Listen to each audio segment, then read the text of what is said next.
Yang kami mempermasalahkan bahwa ada gerakan masif, nih terbukti Mbak, karena ada laporan masyarakat yang tidak menerima undangan. Dia punya hak suara tapi tidak diberitahukan di mana TPS-nya, dia nggak tahu siapa dan bagaimananya, mereka nggak tahu, dan mereka tuh pengen mencoblos. Nah, inilah orang-orang yang kemudian melaporkan permasalahan tidak menerimanya mereka C6, ini yang dilaporkan ke Bawaslu. Yang kita permasalahkan ini bukan orang yang kita tidak tahu, dia sudah terima C6 tapi tidak mencoblos. Yang kami garis bawahi sekali lagi, yang kami permasalahkan. Saya ulangi sekali lagi, banyak PPS tidak menyebarkan undangan kepada orang-orang yang berhak memiliki hak suara terdaftar di DPT. Anda sudah laporkan hari ini, Bang? Ada juga. Ini laporannya masif, Mbak, di seluruh daerah. Jakarta Barat, Utara, Timur, jumlahnya itu ada ratusan TPS.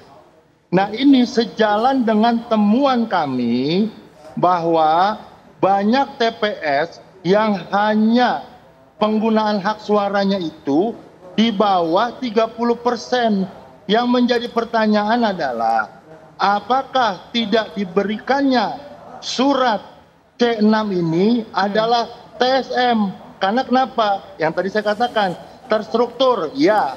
Yang tadi Ciko juga bilang, kami nggak punya kekuatan, tapi faktanya yang memegang surat undangan itu adalah orang yang legitimate, orang yang memang diberikan haknya oleh negara. Siapa mereka? KPU melalui PPS. Kemudian terstruktur, sistematis, jelas Mbak. Sistem itu hanya dimiliki oleh KPU. Bukan kami peserta, bukan kami ormas, bukan. Di sana sudah jelas tergambarkan tuh, terstruktur, sistematis, dan masif. Masifnya di mana? Ternyata tidak hanya terjadi di Jakarta Barat, Utara, Timur, Pusat, dan hampir di seluruh TPS ada undangan yang tidak terbagi. Karena apa? Kapasitas orang-orang yang hari ini menyelenggarakan di PPS itu banyak tidak dilibatkan. Bahkan kami menemui kasus di Jakarta Utara, seorang RT yang setiap hari berinteraksi dengan masyarakat tidak dilibatkan dan bahkan tidak punya undangan. Ini ironi, Mbak. Dan Anda merasa dirugikan, pasangan calon Anda merasa dirugikan mengenai hal ini. Loh, kami hanya membela hak-hak dasar berdasarkan Undang-Undang Dasar dipilih dan memilih. Dan yang tadi dijelaskan sama Ciko, orang-orang itu tidak mau menggunakan. Bagi mereka yang terima C6 tapi dia tidak menggunakan, itu adalah hak. Betul. Mereka yang sudah diberikan C6 tapi tidak mau nyoblos, itu hak mereka. Akan tetapi ada sebagian besar orang-orang yang ingin mencoblos tidak diberikan undangan untuk mencoblos. Inilah yang jadi masalah. Baik Bang, tahan sampai di situ. Pak Cecep akan berikan tanggapan. Anda menilai hal yang sama bahwa ini merupakan gerakan yang terstruktur, masif begitu, sehingga kemudian dari pihak penyelenggara pilkada tidak mengedarkan undangan ataupun juga pemberitahuan, sehingga kemudian tidak ada yang berangkat ataupun juga memberikan hak suaranya, Pak Cecep. Jadi saya kira kalaupun memang itu diduga ya tuduhannya TSM tadi, tentu saja sampaikan saja ke pihak pengawas pemilu sebenarnya. Kalau memang nanti disetujui atau memang terbukti memang TSM, tentu kan akan digelar misalnya permintaan tadi ya untuk PSU misalnya. Tapi kalau nggak ada sebenarnya tidak perlu juga ya melakukan. Karena kita kan ini belum tahu nih, memang itu memang undangan C6 ini merasa tidak menerima ya.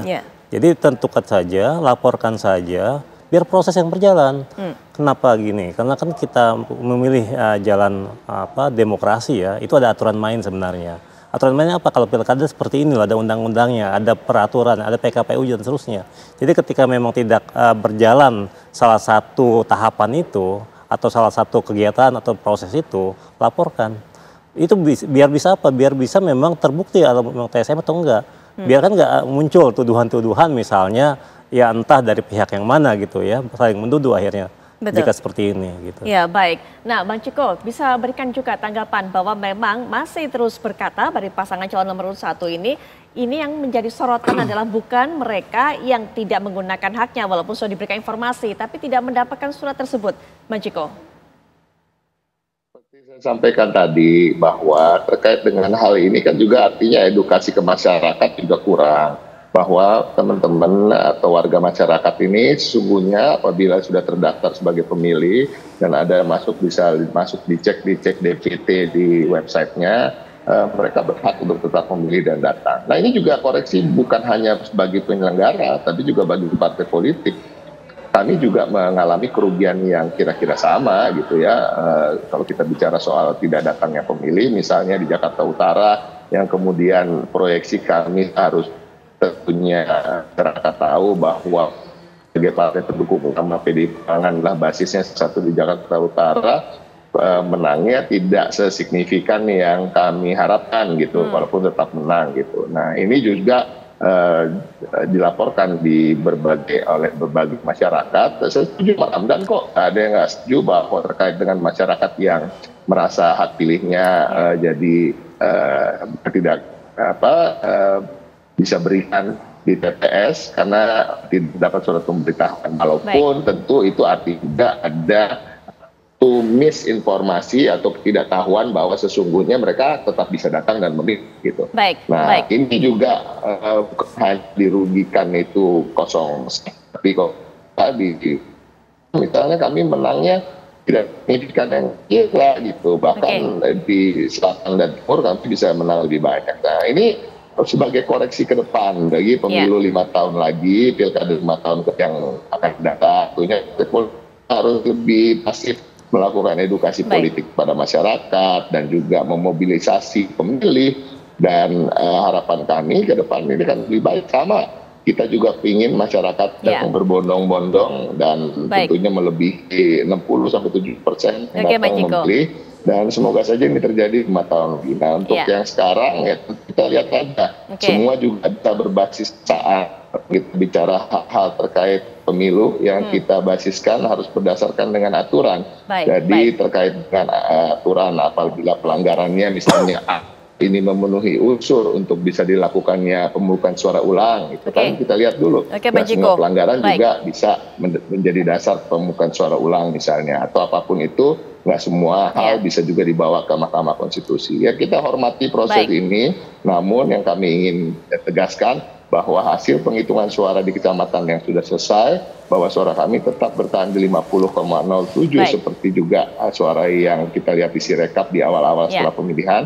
Dan sekarang sedang dalam proses tahap penghitungan yang berjenjang di tingkat kota, di mana alhamdulillah di beberapa kota seperti utara barat yang sudah selesai ini, selatan sebentar lagi, pusat juga, semuanya nggak bergeser, masih di angka yang sama. Dan dalam waktu dekat nanti akan ada penghitungan suara tingkat provinsi dan mudah-mudahan suaranya akan tetap. Oke, Bang Ciko. Selanjutnya singkat saja penutup, Bang Ramdan. Silakan Bang Ramdan, singkat saja.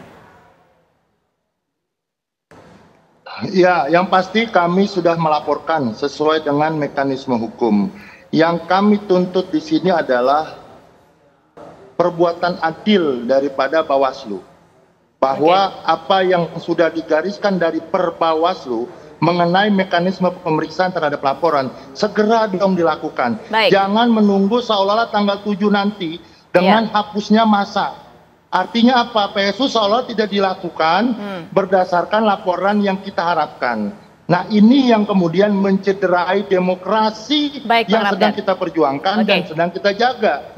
Maka dari itu Bawaslu kami meminta sedemikian rupa, jangan sampai contoh Panwaslu kecamatan sudah merekomendasikan PSU saja oleh KPU di Kebayoran Lama atau PPK, tapi tidak mau dilaksanakan. Ini yang kami katakan ada main mata antara dua lembaga ini. Kami cuma minta tolong fair. Ketika memang itu ada pelanggaran etik atau setidaknya tersistem dan terstruktur yang dilakukan oleh KPU dalam hal ini tidak diberikannya C6, ini harus turun Bawaslunya Jangan kemudian hanya menunggu laporan, setelah dilaporkan tidak diproses sesuai dengan Perbawaslu. Baik, Pak Ramdan, kami dapatkan kesimpulannya, Pak Ramdan. Ya. Apa yang sudah dilaporkan di tingkat kota, tolong ditarik ke provinsi, atau kalau perlu ditarik ke pusat untuk segera dieksekusi. Jangan sampai kemudian hak-hak rakyat loh yang melapor, bukan kami. Baik, Bang Ramdan. Hak-hak rakyat kemudian tergadaikan dengan adanya. Bang Ramdan, ya, waktunya juga sangat terbatas ya, mohon maaf. Silakan terakhir juga Pak Cecep, singkat saja. Kalau kita bicara pilkada, ada tahapan sebelum pilkada, hari H dan pasca pilkada, dan sekarang kita masuk ke pasca pilkada. Di sini saya kira semua anak bangsa, ya, elemen-elemen masyarakat sipil, elemen-elemen pendukung demokrasi harus mengawal proses pasca pilkada ini. Bagaimana kemudian kita harus menjemput ya pemimpin-pemimpin terpilih yang dipilih oleh rakyat di wilayah masing-masing. Kita harus kawal agar hasilnya memang sesuai dengan keinginan rakyat. Oke, baik. Terima kasih Pak Cecep. Ya, terima kasih Pak Cecep, narasumber semuanya, Bang Ciko, Bang Ramdan. Terima kasih, dan kami masih akan kembali dengan rangkaian kabar-kabar menarik lainnya setelah jeda berikut ini.